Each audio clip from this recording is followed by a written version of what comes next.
So there we go, audio 1, 2. So we are live, sorry about that.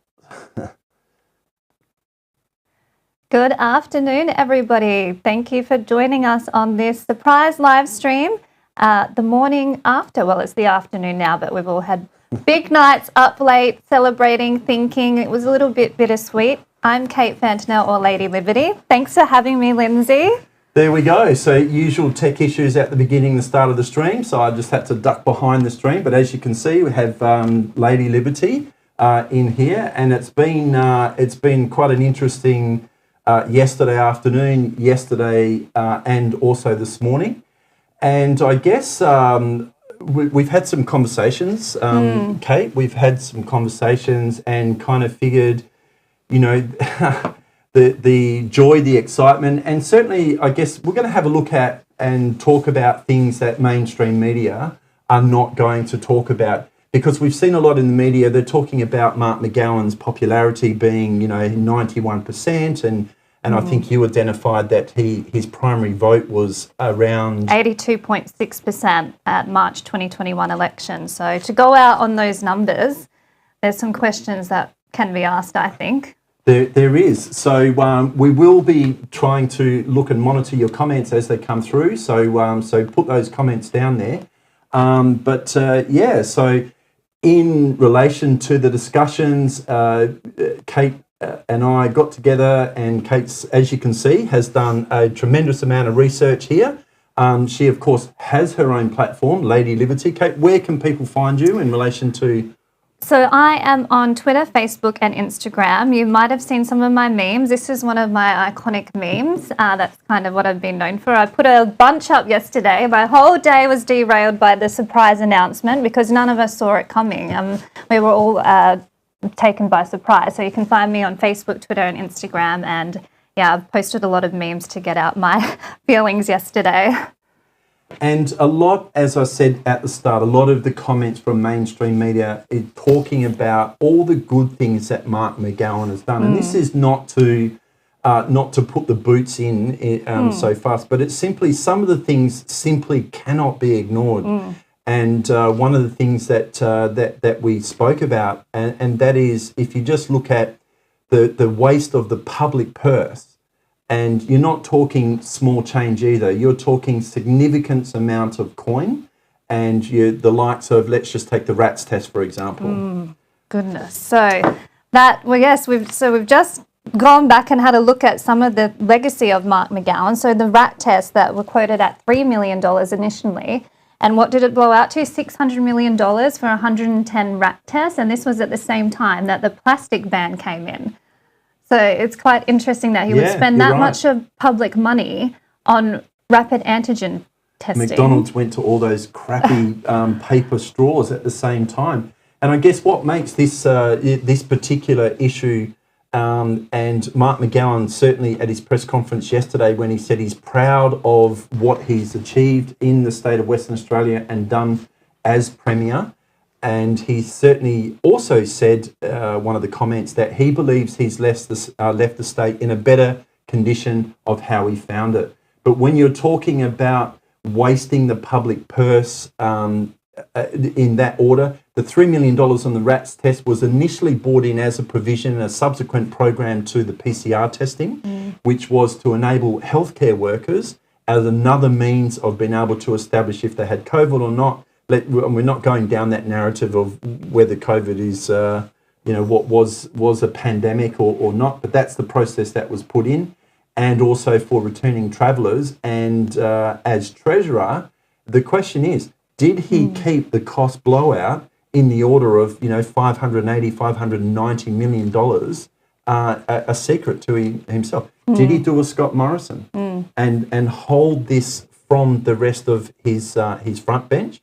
And from the WA Labor Party, and perhaps with the recent view from the WA Auditor General, I'm not sure, Kate, if you were able to find a comment of what she said. She was scathing. It's also interesting to note that rats were actually illegal in Western Australia for people to use up until the end of 2021. So they were brought in to test you before you went up to the mine sites. A lot of FIFO people would remember doing that at the airport. But yeah, the review and the comments from the commissioner who looked at this said it was the biggest, around twice the cost of how much it would take to develop the Bunbury Hospital. So what we're seeing is a premier going out on a high as if he's not leaving the state with enormous problems, and healthcare is a big one that springs to mind. We were talking before about who could potentially replace him, and Roger Cook's name came up, but he was stepped down from the health portfolio because of what happened with that 7-year-old child at Royal Perth Hospital. So while we are celebrating, and it's a bit bittersweet, I just did an interview with the Aussie Wire, Topher Field, about it, and I said it's bittersweet because now we don't get to go to an election to vote him out. He has chosen when he gets to go, and like we were talking about before, those big numbers, a popularity rating, why is he choosing to go now? I'm a little bit scared because Labor have proven to be a very efficient machine at campaigning. We saw it with the federal election. We also saw it in Victoria, where I was on the ground as well, trying to fight against Dan Andrews there. So what have they got in store for us with the next two years before the 2025 election? Sure, and there's no doubt with Mark McGowan's landslide election win, 18 months ago, 16 months ago, that he took a stranglehold control in the upper house. And what you've just said, pretty much he kicked off Anthony Albanese's campaign, and there was a lot of conjecture whether Mark McGowan and Anthony Albanese were getting along. And then all of a sudden, Mark McGowan stands up and says at a press conference pre-May this time last year, welcome to the new Prime Minister, and certainly pushed a lot of there. We can see your comments coming through. I did just duck behind to have a look, so thank you for that. It's always good to know that everything is working. It's taken a bit to get these going. So yeah, it is. It is. I guess the infighting, as you mentioned, Kate, you're talking about Roger Cook has put his hand up. It seems that the front runner at present is Amber Jade Sanderson, who essentially was put on the front bench and took over the health portfolio, not at a time of her choosing. It was because Roger Cook, in my view, was sidestepped because of the incident with the unfortunate tragic death of the young Ashwinanda, I think her name, or something similar to that. And I apologise if I've got that wrong, but it certainly was an indictment of the... Well, look, even the health department at the moment in the hospital, some of the measures that they've put in place, they still haven't achieved those measures. So Roger Cook didn't deliver as a result of some of the commentary from the coronial inquest. Amber Jade Sanderson certainly hasn't delivered on those as well, and yet she's putting her hand up to front the WA Labor Party. Can we just stop and pause for a minute? Didn't we close the border for 2.5 years to get the hospitals ready? So how are we still in this mess? After 2.5 years of a closed border, which we restricted Australians travelling into this state, we restricted international people coming to this state. I'm from South Australia. I couldn't travel home to see my family for 2.5 years. And then there were conditions. You can travel as long as you have 3 injections, because when the border restrictions started to ease, you still needed to have 3 injections to travel to Western Australia. If you were flying in internationally, you only needed to have 2. So this is the divisive kind of government that we've had the last, since McGowan's been in. But you're right, the health system is a total shambles. He needs to be held account as well, I think, but he's gone out at the time of his choosing and he's a saviour. As the comments coming in that Jeffrey says that he smells a dead rat in the tank, and it's certainly, the tank is still there and it takes a lot to get that type of stench out. We will only know, and probably will never get to know the full story, but we can only surmise. And I think, Kate, you mentioned the border closure, and it's important to remember that the primary main closure of the West Australian border was on the basis of one confirmed case in Western Australia when Western Australia was riding COVID-free. I actually have this map that I printed out. I'm a little bit of a boomer when it comes to technology, but this is what the controlled border looked like. And you can't read this, but it says all the other states were extreme risk because at this point of time they were considering states that had over 50 cases an extreme risk. But please don't forget, we're not here to trigger you. I know yesterday I had a lot of phone calls and messages, and there was mixed emotions. It was bittersweet because we wanted to take it to an election and we wanted to hold him to account, and now he's gone. So, yeah, please leave your comments. Let us know how you're feeling. We've got to look after each other in this world, and we're not here to be divisive. We're just here to tell the truth. Real people, real stories. That's our motto. So. Yeah, and I think it is important, as I say, that the RATS test is just one example of the waste of the public purse. Mark McGowan campaigned quite heavily on improving the infrastructure of public transport in Perth, Western Australia. Metronet, if you have a look at that, they still have not delivered on Metronet, and the cost blowout is massive. It is quite significant. I think the overall budget was in the order of about $220 million, roughly off the top of my head. Last account, it's well in excess of $600 million, 3 times the cost blowout. Kate, where else in normal business, if you funded, or you went to a builder and you asked a quote on building a house and they gave you a price and you signed up for that and they came back to you, not once, not twice, but 3 times to say, it's double, it's the same again, and it's the same again. This is what we're seeing. Politicians spend other people's money as if it's their own. And this is why we get cost blowouts. So the Metronet, for an example, 2 years behind schedule. So that hasn't been delivered in his term, and now he's gone. So it's someone else's problem to clean up the mess. The other big thing, the diluted gold. He was the minister in charge at the time. Hasn't been held to account. There's also an inquiry going on into the handling of the pandemic by the Western Australian government. And as we were talking about before, the 3 people in charge of that have been cherry-picked by former Premier Mark McGowan to look at this. So I'm a little bit dubious as to what it will find. I know you put in a submission, Lindsay. I did. And as I highlighted, and we mentioned this, not so much preparing, this stream just came about because we were working on something else, which no doubt will unfold. And if you're following Lady Liberty, Kate's social media platforms, you will see that. And then at the end of that, it was kind of like, what now? And we still felt as though there's a lot more to explore. Kate, I just one of the comments that before it slips too far away, I did see Demi Lee was talking and saying that on the Perth Mint, I'm not sure if you can find an article on that there, but the Chief Executive Officer of the Perth Mint also resigned this morning.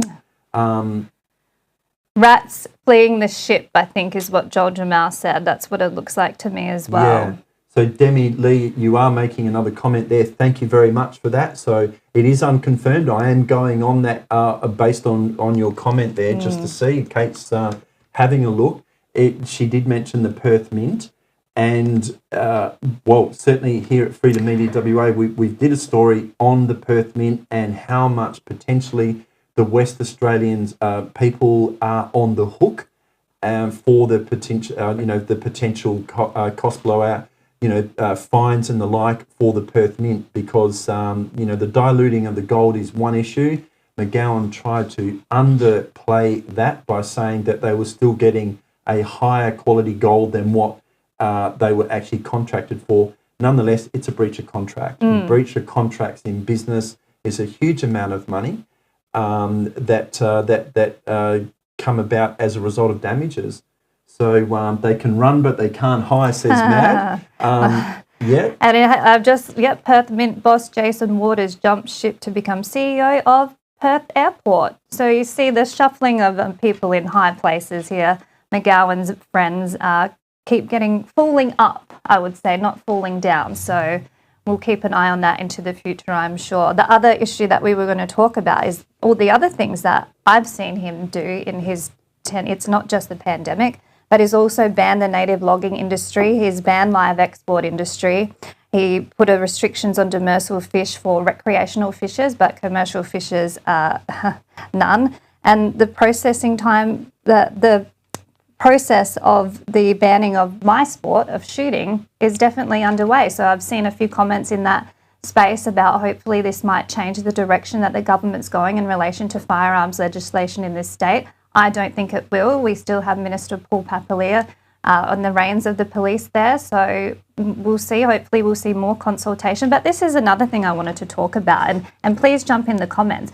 I don't think we've seen a consultative government under Premier Mark McGowan. Everyone that I've talked to who's tried to send letters to their MPs, especially Labor MPs, because most of them are Labor MPs. They've described it as disingenuous engagement and disingenuous consultation, especially from shooters. And what I've seen and what I've heard is that we'll email our local member, which is part of the democratic process. Just because you got elected, it doesn't mean that you can turn your mind off and not listen to the people, okay? And that's what we're seeing. So they'll email their local member, this is my issue with, for example, shooting. Oh, you need to contact the police minister. It will get sent to him and you get a reply, you're not in my electorate. So there's actually no consultation from a government that is still elected to represent the people, but you're not listening to the people because you have an absolute majority. That's not actually how it should work. And that's irrespective, even if you did fall within one of the McGowan or ex-McGowan Premier or the Labor government fall within their electoral boundaries, they're still not, they're handballing responses.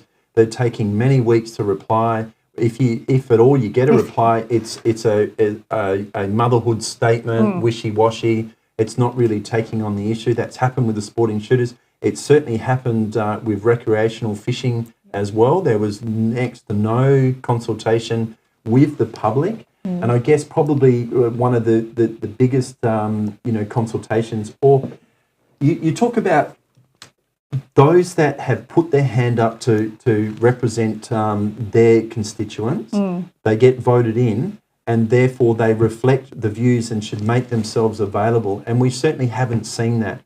At the Kill the Bill at Parliament, we doorstopped every Labor MP that went into Parliament, and they put their heads down, and it was either no comment or yes, they're happy with what's being passed.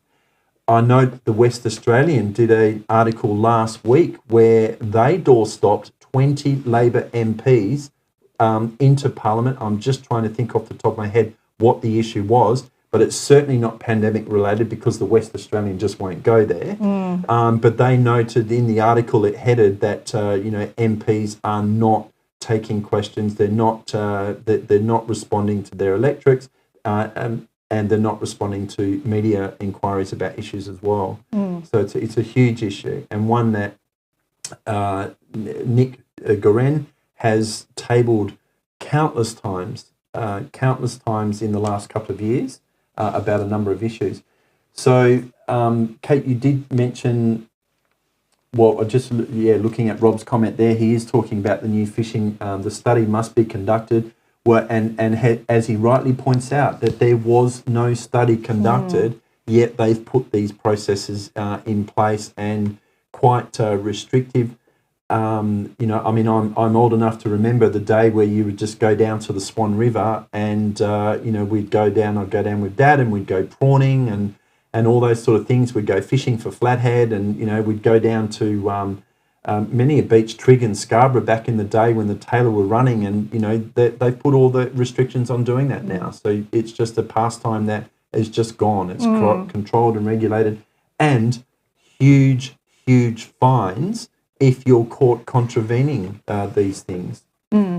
That's a similar approach that we've seen with shooters. They're creating a problem that doesn't exist. The evidence to back up what they're saying in terms of the ban on the high power ammunition, for example, springs to mind. There has been no incidents in Australia, let alone Western Australia, of someone, a licensed firearm owner, trying to snipe at a police officer. And that's their excuse for banning these high caliber firearms.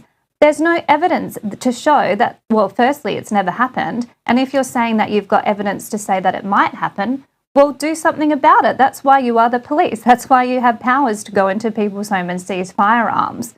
Don't create a problem that isn't there and punish the rest of us because of your ideology about firearms. And don't cut the people who have something to say because it's going to affect 90,000 people. Don't cut us out of the conversation. But that's what we've seen under McGowan's leadership. He doesn't want to hear what the people have to say, and he puts his mates in high power positions to tell him what he wants to hear. We saw it during the pandemic with the chief health officer. I mean, we rarely saw him trotted out, but in the other states, we saw everyone trotted out. So to me, that speaks volumes about who was actually calling the shots during the pandemic. Yeah, and it would be very interesting. I guess I did surmise yesterday when I was doing some commentary about the breaking news of McGowan going, that I guess my money, if we're going to start a book, comment below. See who's next, and my money's on John Quigley, and why? Why? Because let's talk about the golden handshake. Yeah. Let's and I know, and that's not dismissing what Kate's saying about sported shooting. I guess one of the things, or about recreational shooters and the attack, and we've seen that dating back to the McGowan government plastering identification maps on. They might as well put a map in there and say this household has got $5,000 cash underneath the bed. I mean, they might as well broadcast that. That's the equivalent of doing that. Kate has a lot more to do that. There is a lot more to come out that Kate will be bringing. And one of the, I guess, before this kicked off, is the exciting part is that you're going to be seeing a lot more of Kate in terms of content and pushing out events that are happening. And Kate's working on a story, not to give too much away, but it's really important that people see the timeline of events in relation to this one issue. Whether guns is your thing, firearm control is your thing or not, I guess set that aside, because what you're talking about here is you're talking about the attack on the political process, as you've mentioned, the lack of consultation. So the golden handshake.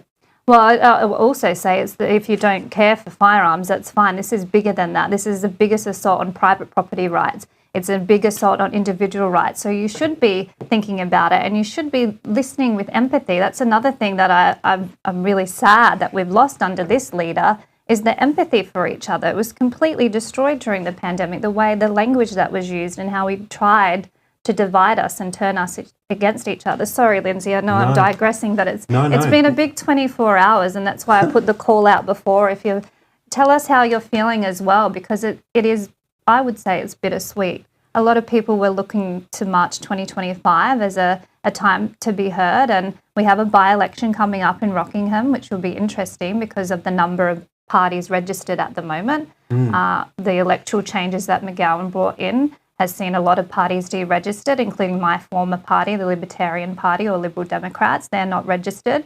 So there's hardly any centre-right parties that can contest that by-election because of the changes to electoral laws that Mark McGowan brought in.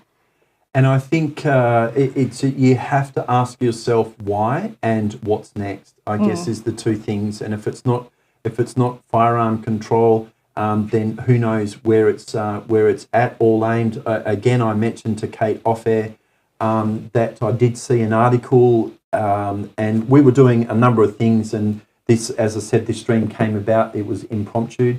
We were doing a number of things on stream, and I will just say Rob is talking about a particular issue there, and I have noted it, and I am going to pick up on that.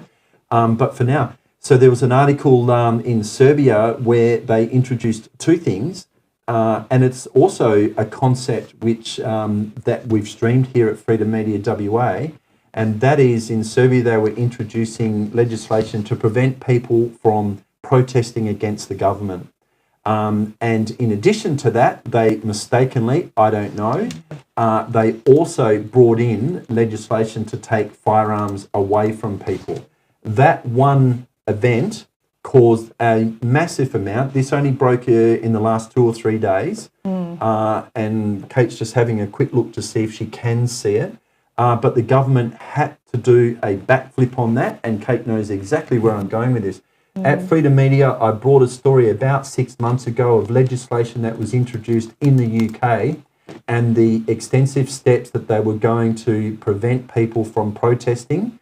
And it's targeted, I guess, with the disruptive and interrupting climate change activists that go and glue themselves onto paintings and things like that. That's what they're targeting. But what we've seen over the last 3 years is people who have never, ever attended a protest rally have taken to the streets over the pandemic measures that their governments worldwide have implemented. You won't see it on mainstream media, but you can go and look on TikTok and things like that, which the government's trying to shut down, and see what's happening in France today, see what's happening in Italy today.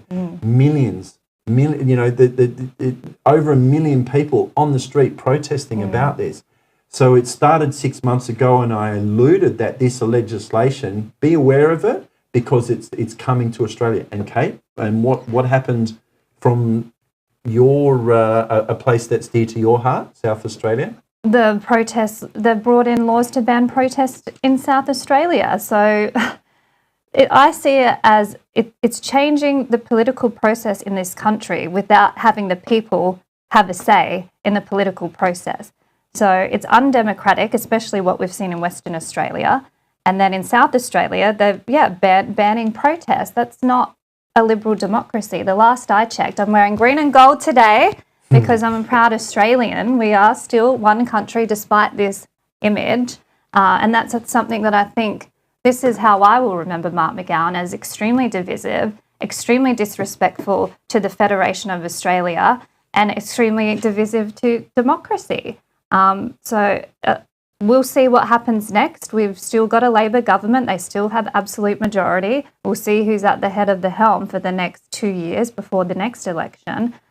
But it'll be interesting to see if we'll see any kind of change in tone or the way that we're treated. I don't have much hope, but what do you think? Australia, all mainland states are red, of course, Labor, and I just want to sort of pick up again on the South Australian issue. There was, I haven't seen it on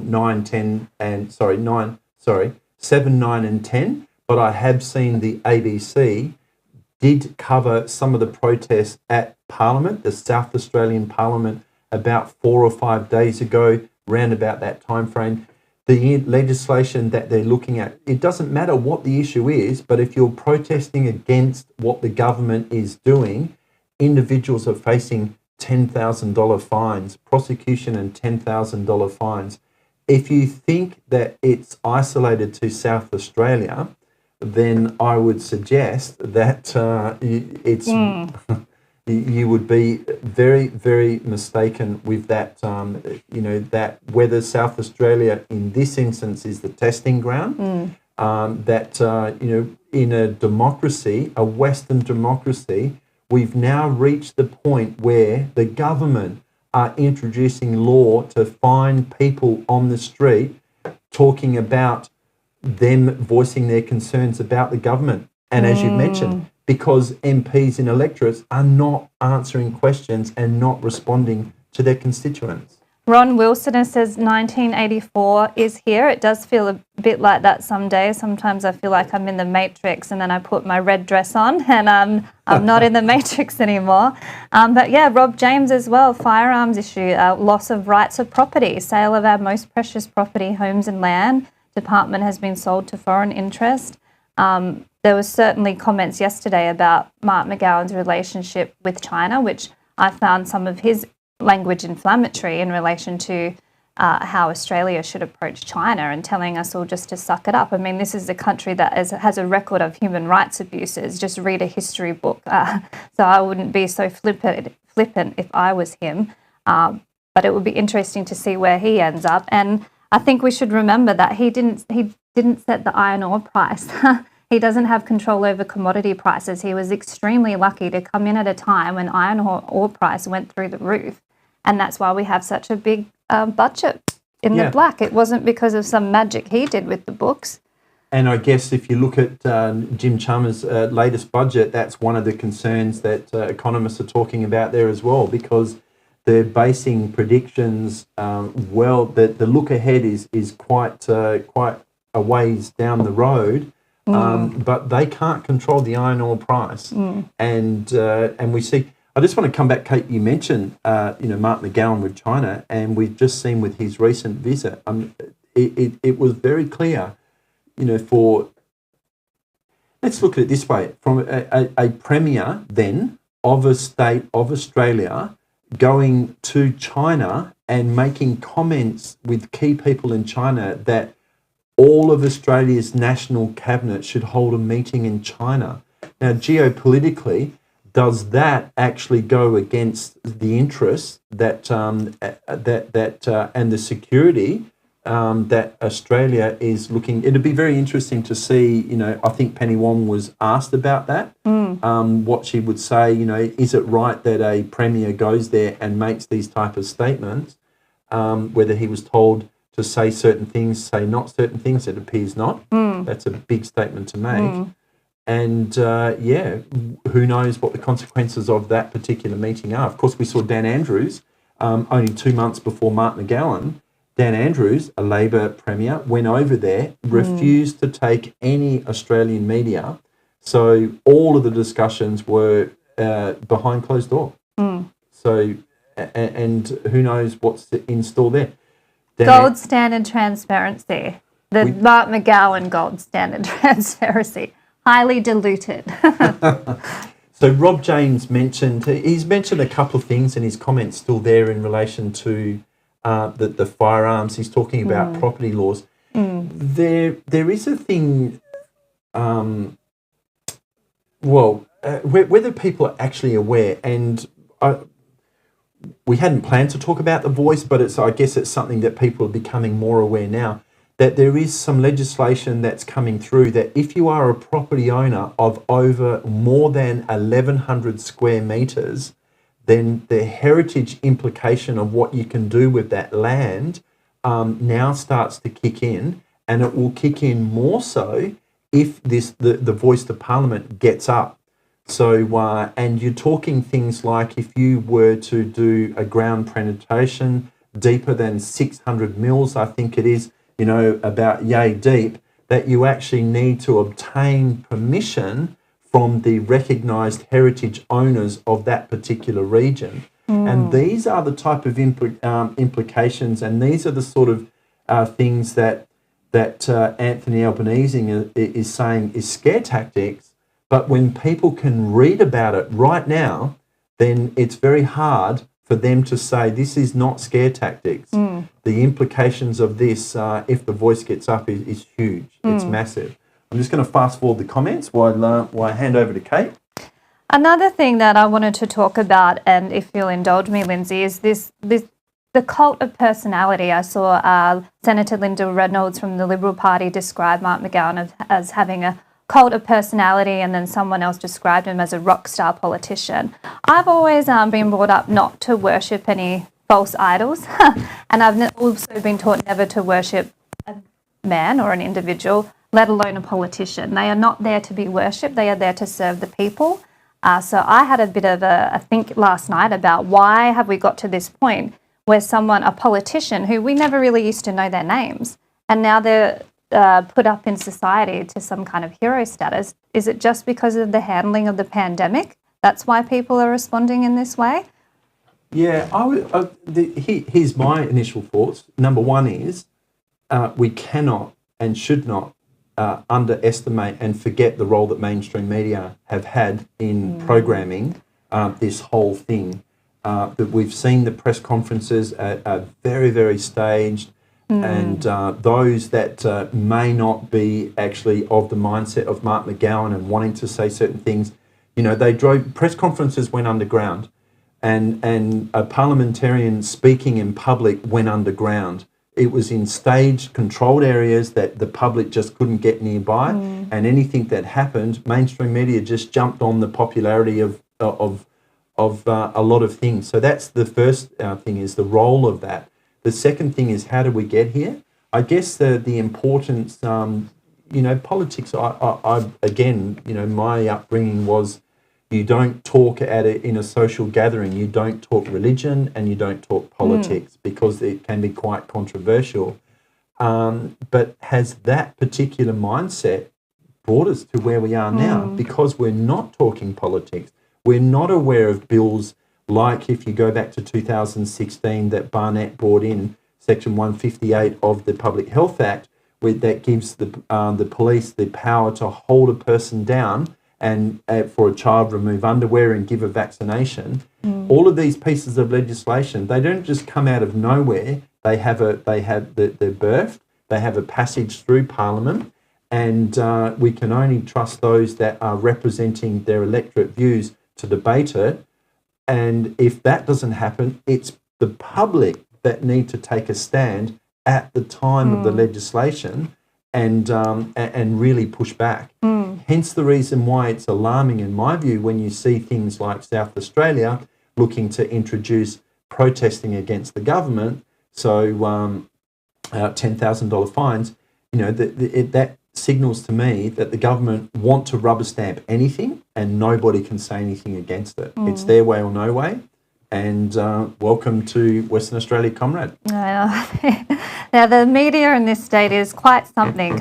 It's very, I would describe it as propaganda, and we all know the relationship that the Labor government and Mark McGowan in particular has with Kerry Stokes, the owner of Channel 7 and the West Australian newspaper here. In fact, just before we went on air, there was a story about the memes going around about Mark McGowan's resignation, and I got really excited because, that's kind of my thing. They were all really positive memes, like showing him with his shirt off and really buff. That's please just cover the other stuff. It's underwriting the rock star narrative. Yeah, that's right. Again, controlling the narrative. And I actually went to journalism school. I was told you should always tell both sides of the story. You were the fourth estate. You were there to report to the people what's happening. That's not happening in this state, and that's why we're here today in this studio. So thank you for having me, Lindsay. And thank you for those watching at home. We can see the comments coming through. And Lynn saying politics, religion, money and sex, very Australian not to talk about that. And I guess, I would certainly challenge that thinking now. And because, in sticking to that, here we are. You mentioned Mark McGowan and his relationship with Kerry Stokes. And I just want to sort of touch off again, which got a little bit of coverage, but not much because it was buried. And that was at the height of the pandemic, Kerry Stokes was given a backdoor pass to come in on his private jet into Western Australia from Aspen, a backdoor pass by Mark McGowan. Now, Roger Cook, there was some commentary by Roger Cook in relation to that, saying that he wasn't given any special treatment. He was. And this was at a time when fly-in, fly-out workers travelling within the state of Western Australia, and those, because I covered stories of this in the very early stages, we had workers who had legitimate, before all the big hype about mask mandates, were wearing masks on planes, and they were getting accosted and slammed to the ground at Perth domestic airport. So Kerry Stokes was able to fly into Western Australia. He was supposed to quarantine for 14 days like everybody else in a quarantine hospital. The Holiday Inn in Perth was one, which they had set up. But he got special dispensation to allow him at his private residence in Mosmorn Park. 3 days into his quarantine, he attended a Mark McGowan dinner, a dinner that Mark McGowan was there with Kerry Stokes. So on day 4 of arriving, he attended that dinner, and then a couple of days after, 2 days after, I think it was, he jumped on his private jet and left. And nothing was done with that. And Twiggy Forrest, who owns FMG, was also flying in and flying out of the state to China and to other locations during that time as well. At the same time, Mark McGowan said, if you want to work here, you have to live here. He wasn't letting FIFO people fly in from South Australia. A lot of people were doing that because he closed the border. Economic protectionism. And good to go pass for my mates, but GTG, no for you. It's two-tiered society. It is, Twiggy Forrest coming in. Of course, I mean, we did, I just can't think of his name, but there was the Federal Labor, or was it Federal Liberal or a State Liberal. He has a property up north. He flew him and his son. They came into Western Australia. I'm not saying, rightly, because that's the rules. It shouldn't be a rule for one or a rule for them and not for me. But they were prosecuted in the court. We had the story of the two guys, and one in particular, who wanted to come over to watch the football. He did. That's right. He went via Darwin. Yeah. And I think he spent some time in prison here, in Hakea. Yeah. Now, no different to what you've just said Twiggy Forrest was doing. No different to what Kerry Stokes has done. No different to, I'm sure, a number of other people that, thanks to Seven Media Group, was pushed underground. And thanks to rubber stamping people, that are in the purple circle, as such, because the guys that played football, they did serve time here, and it was no small sentence either. No. I think it was 10 months or something around that order. And and they were made the public scapegoats at the expense of those that believe, that they're driving or at the big end of town, let's say, the big end of town. And of course, if you want to sort of have a look at that, and I remember the press conference, it's getting away from Western Australia, the press conference of Twiggy Forrest bringing in the Chinese ambassador, ambushing the then Federal Health Minister, Greg Hunt. And go back and have a look at that and see how that ended. So again, Twiggy Forrest, putting Australia's security at risk in a geopolitical sense. Kate, we've talked about property. We've talked about some firearms and some of the other things. Let's again have a look and see what else do we have. Mark McGowan says he's left the state in a better condition. So what else have you been able to dig up to see? Well, the cost of living and inflation is still through the roof here. At one time, the inflation rate in WA was higher than in the rest of the country. So I don't really think you can say that you're leaving the state better if that's the case. I mean, we see it. And the other point I would like to mention about politics, we're not meant to talk about politics, but unfortunately politics affects every part of our life. When you fill up your petrol, the price of petrol is because of government policies. The price that you pay for your eggs at the supermarket, government policies. So it's all well that we don't want to talk about politics and who did you vote for, that's fine. But we're talking about issues that affect your everyday life. Cost of beer, another example. Smoking, the price of a pack of cigarettes is going to go up because of government policy. Vaping, we live in a state where the WA Health have people who go to vape shops and take things off the shelf that are banned here. We have the vape police in this state. There's nanny state issues as well that Mark McGowan has presided over that I'm very passionate about, not telling adults what to do with their lives. But that's what we've left with in WA. And just so I can make one more point about Twiggy Forrest, I'm not going after him. I wouldn't be that brave to go after a billionaire. But in the last budget, that Treasurer McGowan, because remember, he's the Treasurer too, and he's got a few other ministries now. So it'll be interesting to see who will step up as Treasurer and fill the other roles. If you want to have a quick, or put your tips in the comments, is in the last budget, there was millions of dollars, millions given to Twiggy Forrest Company, who are developing unproven hydrogen technology. Now, I've been following this very, very closely. Meanwhile, us peasants get $400 for our electricity bill. Go back and have a look at the budget papers and see how much money is being gifted to unproven renewable energy technology by this government. The rich get richer, the poor get poorer, and that's under a Labor government. They're not for the working class anymore. This man was not representing the working class. He was making FIFO people stay up on mine sites for longer swings under the guise of public safety. He was making you take 3 injections to keep your jobs. We were at those rallies. It was heartbreaking to see the situation this man put us in. And that's why I think the mood in WA at the moment, and I can feel people's frustrations. I've had messages myself saying he gets to sail off into the sunset. A lot of people are still very hurt by the actions of this government with this man at the forefront. It is, I just want to touch when you mentioned the 400, so we got a $400 credit on our power bill. So is that what Mark McGowan's just announced recently, or you? That was as part of the last 2 budgets that he's done. Is given us $400 credit. Okay. Because West Australian households also got about 12 months ago a $600 credit, which Mark McGowan as Treasurer and Premier took the prize for that one, doing the right thing by West Australian people. But it dates back to WA Inc.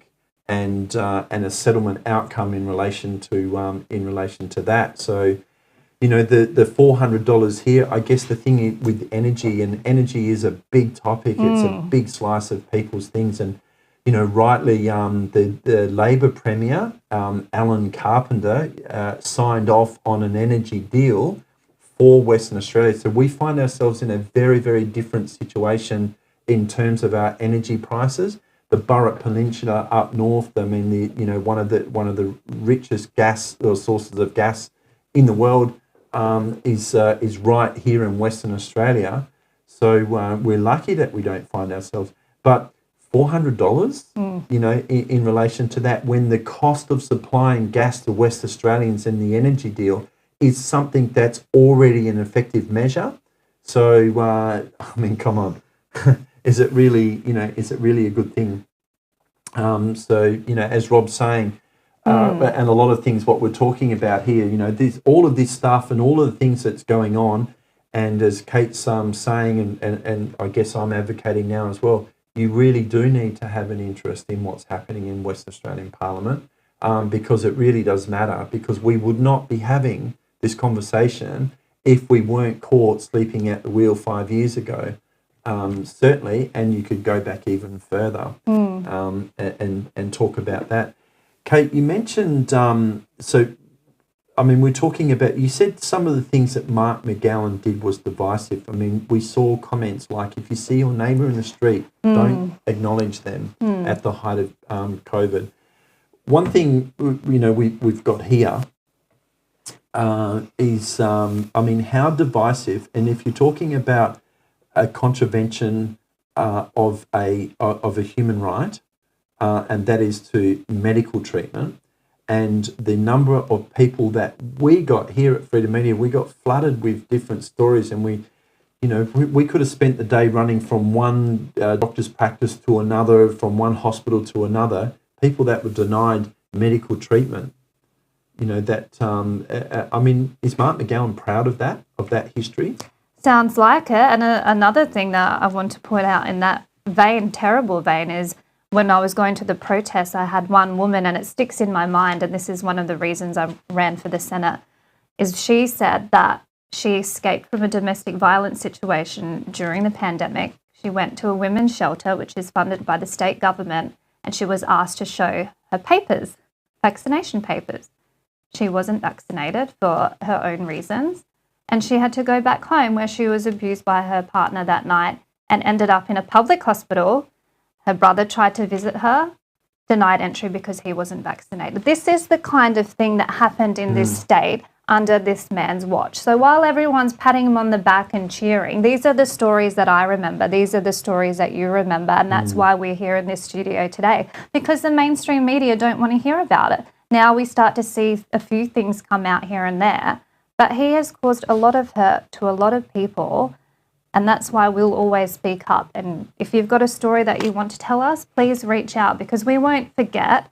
You can forgive and you can look forward. And that's what we have to do as a state now, is move forward from this past, but never forget and never let it happen again.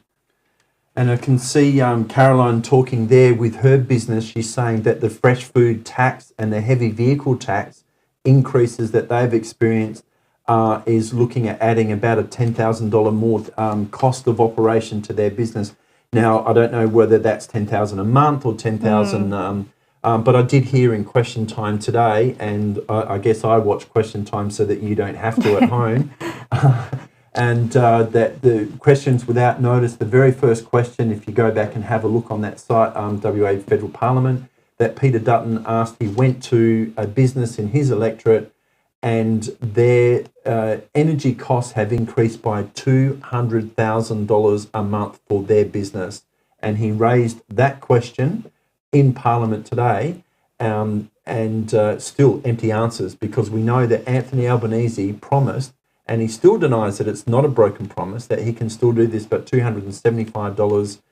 So we're drifting away from Western Australia, but I guess those type issues, the narrative from federal to state flows through. Mark McGowan has been instrumental in a lot of what's happened with Labor federally, and will we start to see this flow down at the next level down because of McGowan?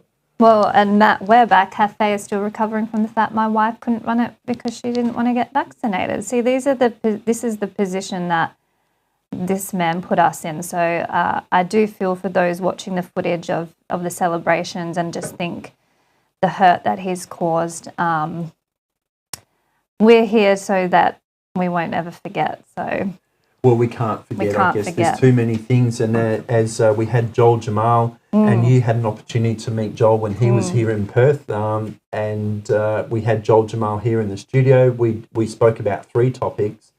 And one of the things, I'm not sure that's gone out to air yet, but one of the things that Joel said is, you know, when things start, when the cracks, when the ship is sinking and the rats are leaving, there are plenty of people out there that have the footage and can put together the montage of the damage that they've done. And we certainly, you know, from the very, very outset, pre-mandate that Mark McGowan implemented, of course, we know an attack on the healthcare workers, that Mark McGowan was saying that they need to grow a brain.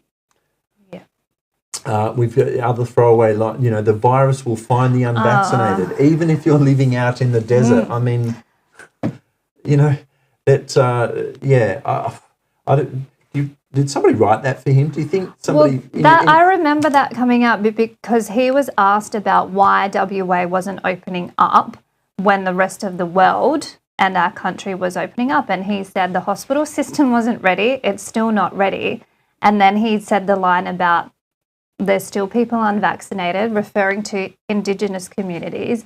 And that's when he used that line about it will find you even if you live in the desert. And I think another insidious thing that this man did is the restrictions on purchasing alcohol. At one stage in Western Australia, you as an adult could not purchase the legal product of alcohol unless you showed your proof of vaccination. Now, you couldn't even go through the drive-through and purchase a bottle of alcohol through drive-through, even though there would be very minimum risk of transmission, which we've since seen that what's happened with that. And that to me was deliberately targeted at the Indigenous population as punishment for not getting the injection.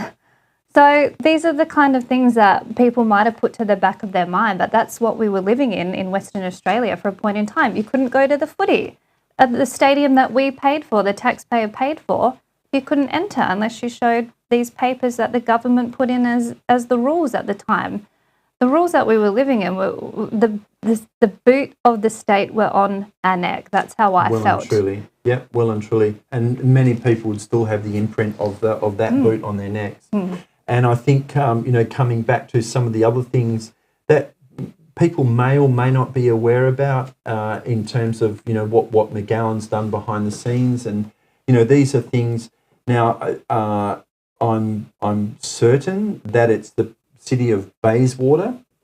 And we've seen, those of you may have seen on Instagram and TikTok and what's happened in New South Wales and Victoria in relation to bees and the controls that they've put in place. So the West Australia has always had a very good reputation in terms of bees with the particular mite and the virus that's controlling the bees.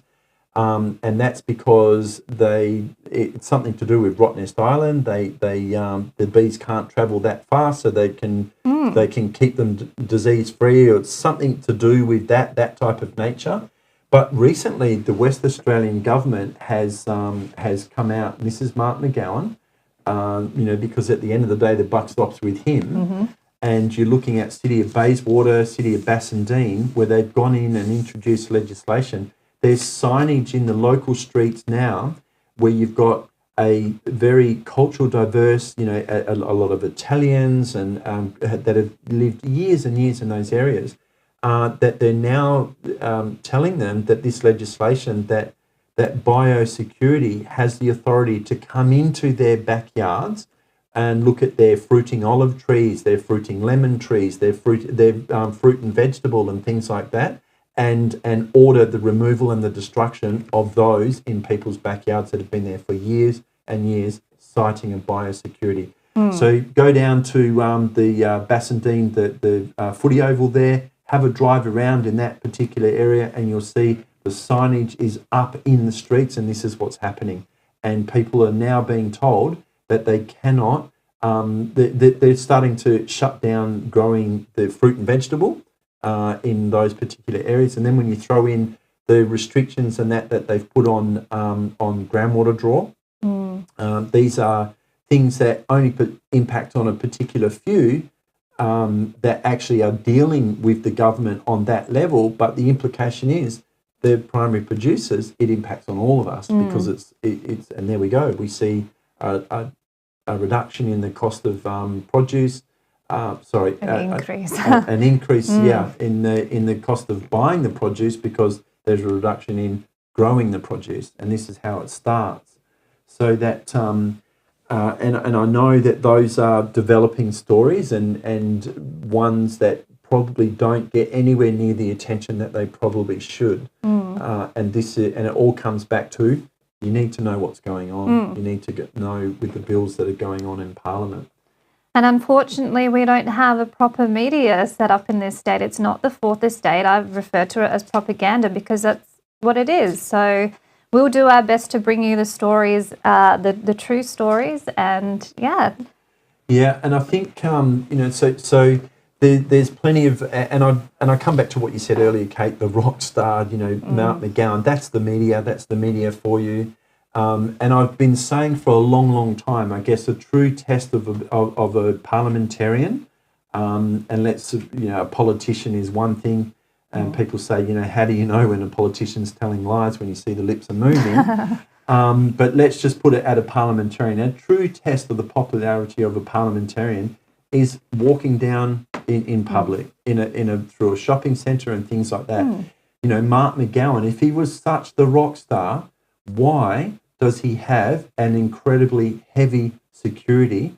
And we saw footage when we were down, and here's one that we can talk about as well. Let's talk about the school leavers, because we went down to Dunsborough and we covered that.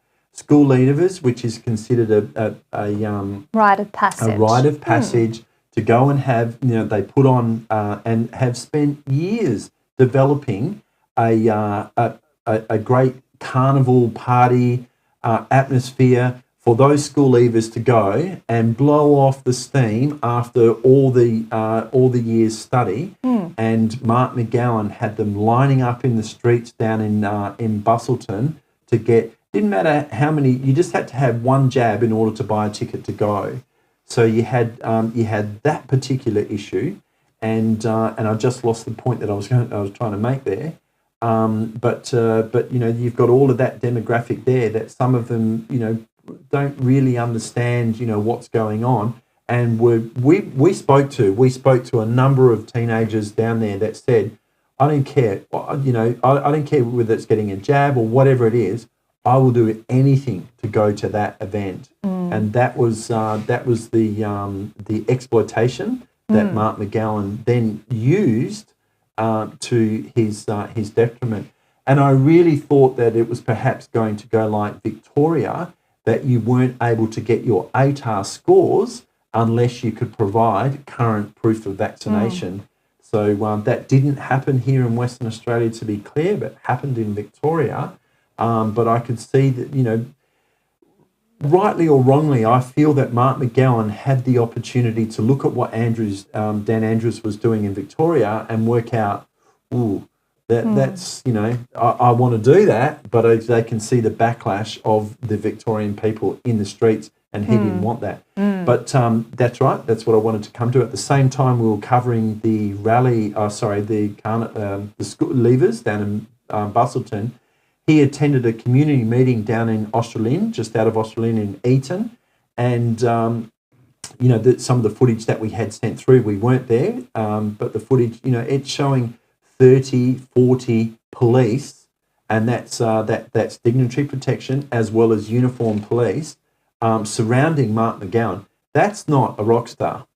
That's not for his, because fans want to go and get an autograph. No. That's far from it.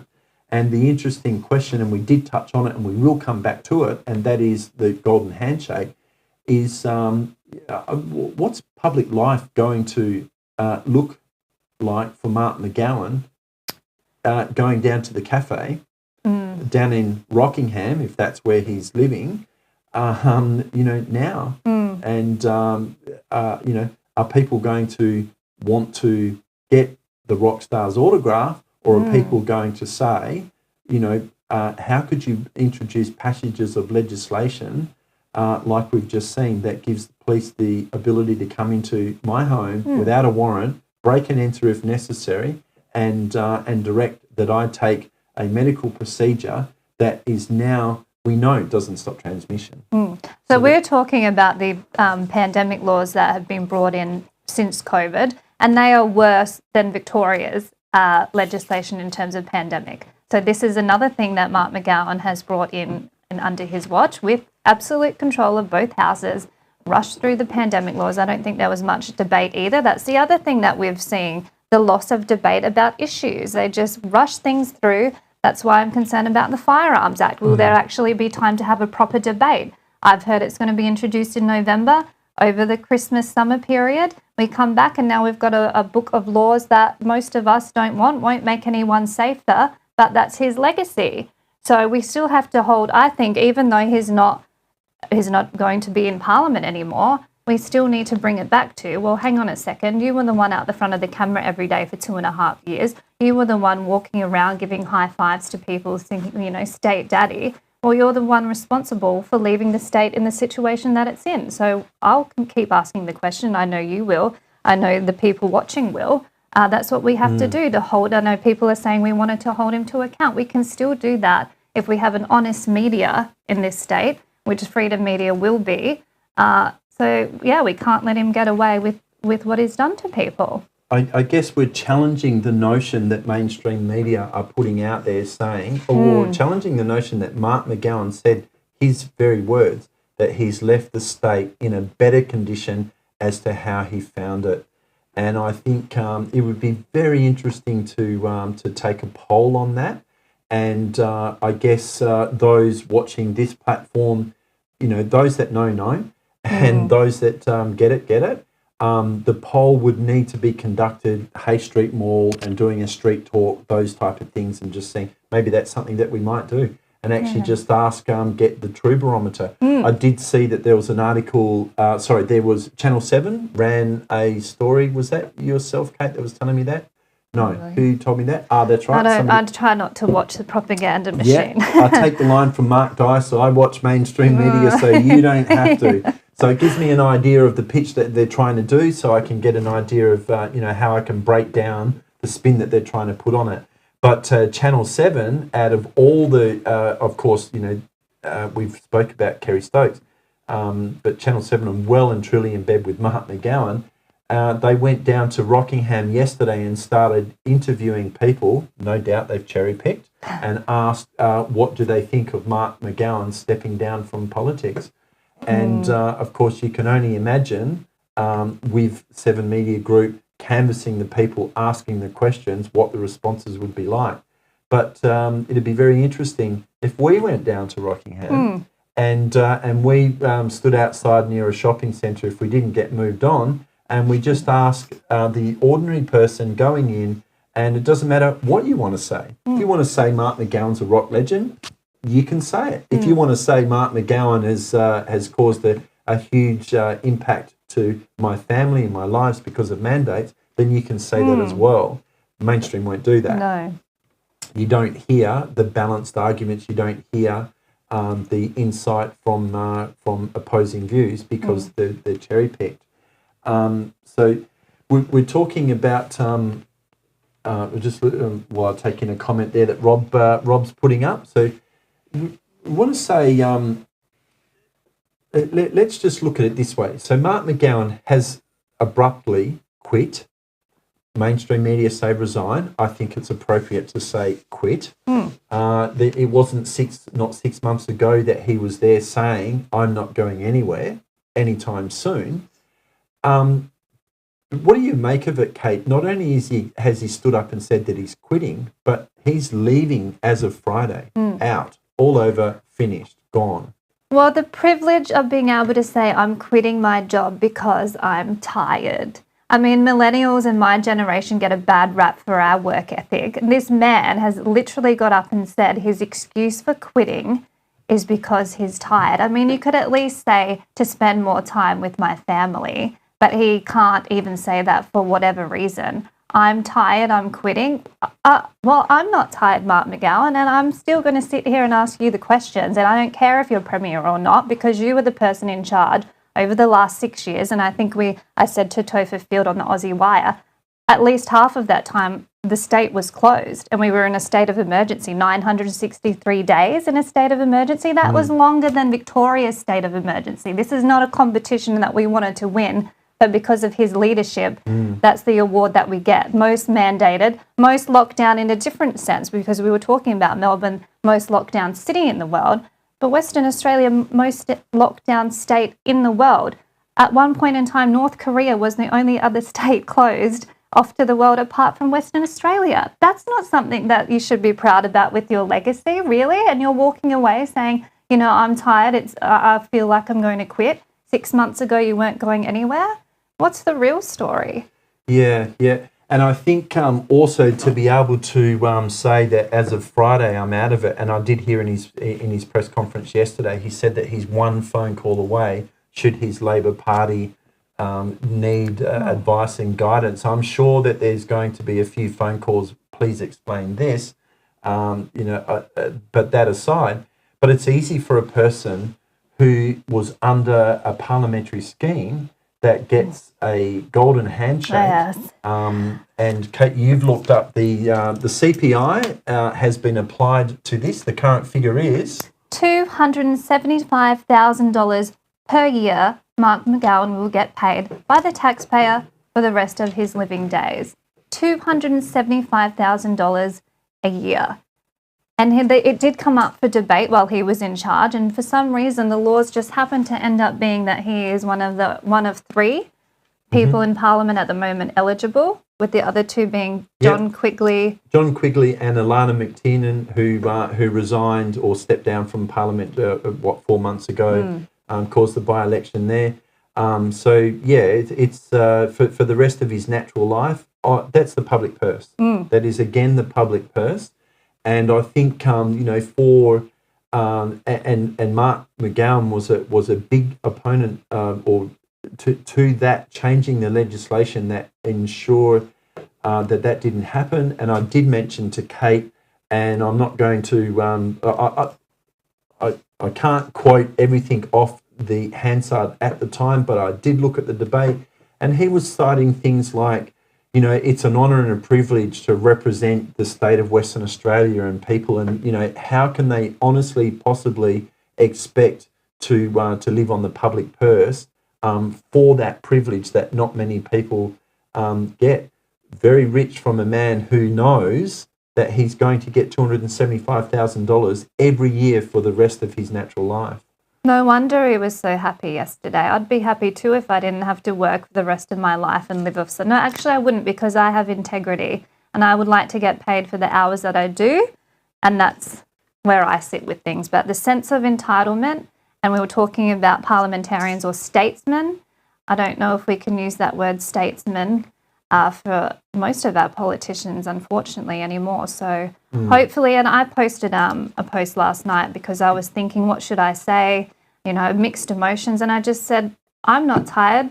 Let's go. This is a great state. We have a chance to rewrite the future for the next generations, for my generations and the next generations, to really make it a great state, because I'm from South Australia. I chose to stay here despite everything that this man has done the past few years. I could have easily moved back to South Australia, but I've chosen to stay because I love it so much. And I don't want to see the reputation of our state destroyed, because remember, tourism is suffering now because of this. We have to pay Coldplay on top of their ticket to come and perform here because this man locked everyone out for 2.5 years. Remember, he said, we do not want you here. That was the language that was used. Divisive language, us versus them, secession by stealth. It's time. Green and gold, we are Australian. Let's move forward in a congenial manner and not in a divisive manner. So, Kate, let's look at some of the other legacies that we have and Mark McGowan's dealings with the Land Titles Office here in Western Australia. So initially there was a deal done and it was rumoured to be a $1 sale of a state asset. And then Nick Goren again has been following this particular issue, and the deal was done. It was something like $30 million. He sold the Landgate business for, or I'm not sure if you can find that there. But at the end of the day, I'm just going to use the figure of $30 million. Don't get upset if it's not the figure, but it's going to give you an example. And they turned out that the lease back of the facilities, by that it didn't even that the building was going to generate more income than what the sale of that was. So that's another asset that Mark McGowan sold off the public purse. That's one issue. The other issue that has been going about. It's raised in. I'm just looking at what some of the figures that. 1.4 billion. Yeah, well, that's an interesting deal in itself because it was to do and help redress child abuse issues.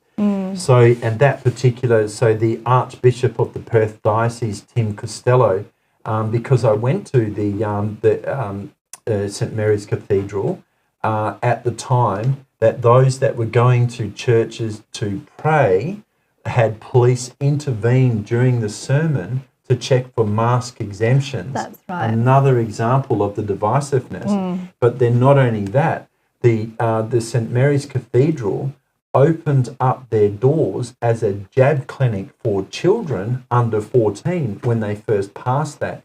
And there was a deal made where Mark McGowan helped the Archbishop of the Perth Diocese, Timothy Costello, with, I'm just trying to think what it is now, $2.3 million to help pay for a settlement that the Catholic Church had to do with child abuse.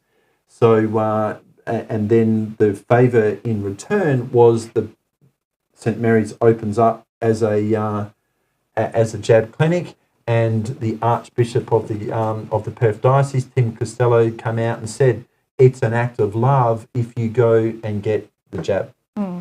So that's another issue.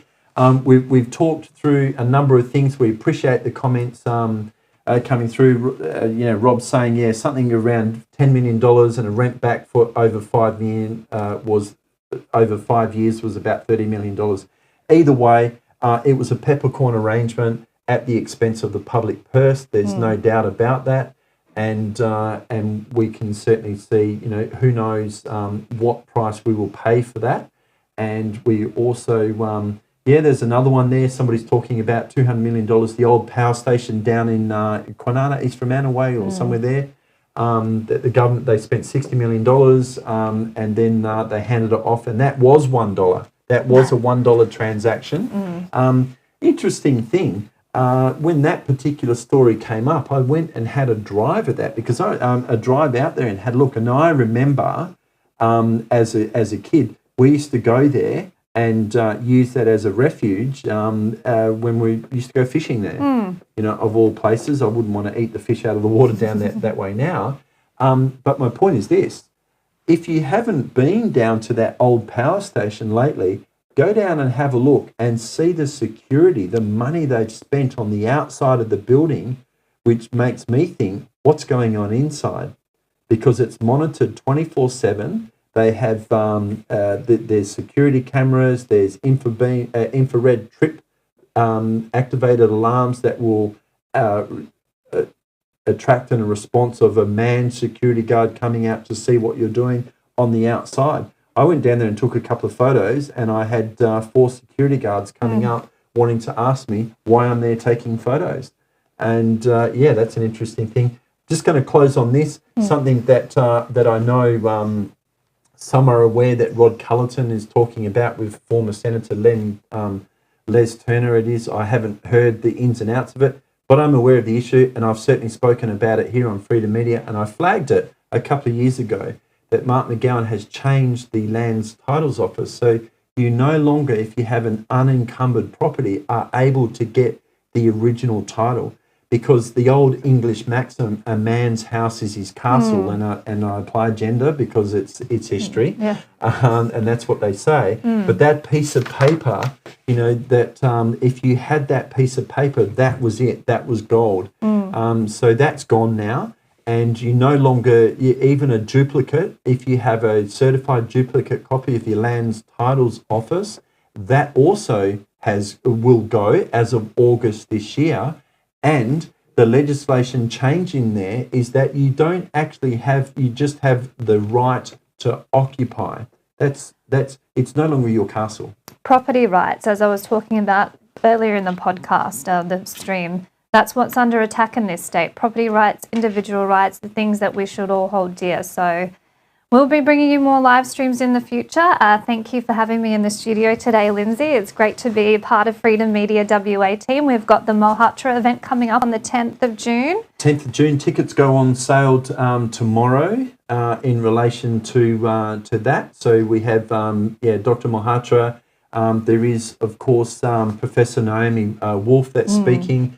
You have Edward Dowd, I think it is, an ex-financial analysis and BlackRock banker. And you also, of course, have John Shipton, Julian Assange's father. And that also has been with the one-on-one meetings that Anthony Albanese has had with Joe Biden, and an opportunity for him to make good an election promise that he would, he thinks enough's enough, and do something more to free Julian Assange. So on that note, thank you so much to those that have commented below. Keep them going. We hope that you got something out of this. It was more, we couldn't just let the day after Mark McGowan just go by that. Sitting here sort of screaming at the computer screens of some of the articles and headlines at mainstream media. And then Kate said, we should say something. So there we go. So thank you very much for your comments. I'm going to disappear behind the scenes to stop the stream. And I'll throw over to Kate just to close out on the last few minutes. So again, it's the day after the shock resignation of former Premier Mark McGowan. Now, it does give me a little bit of joy to say former, but as we were saying and discussing in the show, feel free to reach out and tell us your stories about how you're feeling about this.